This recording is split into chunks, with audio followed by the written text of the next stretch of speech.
Yeah, I think, if I was to look through my flights, the one that definitely went sideways was a training flight I did at Top Gun. It was a basic fighter maneuver, and we were doing a very, very aggressive, it's called a perch set. Basically, you assume that you position another airplane directly at your 6 o'clock, right behind you.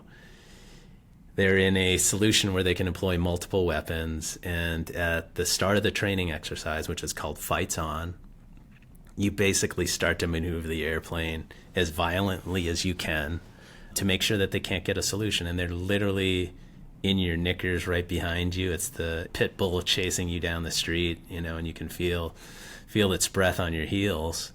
And we're doing this, and in the first maneuver, high G, we have one engine stalls, the second engine stalls, and this is incidentally the only thing that's true about the first Top Gun movie, is, we find ourselves over the Nevada desert in a flat spin.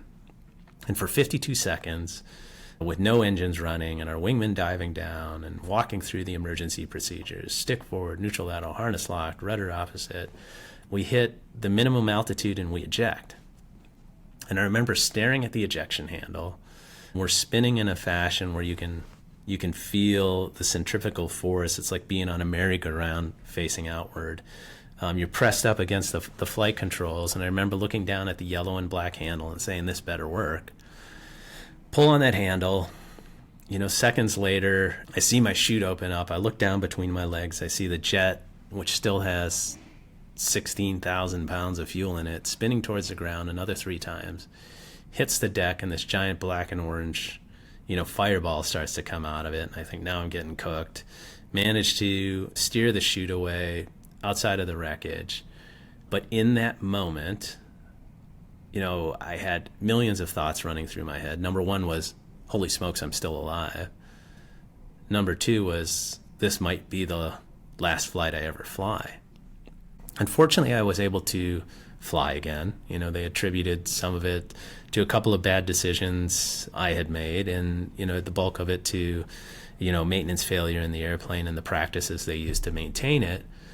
But the funny thing about it was it turned into probably one of the best teaching tools I'd have for the rest of my career, because you could look at every single person you flew with, every single sailor that worked on your airplanes, and you could say, hey, just so you know, if we don't do things the right way, this could be you.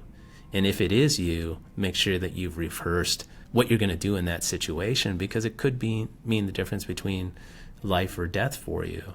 It was a really, really neat and vulnerable way to say, hey, I'll tell you what happened to me. Don't be me. And here's how you can overcome it and avoid it.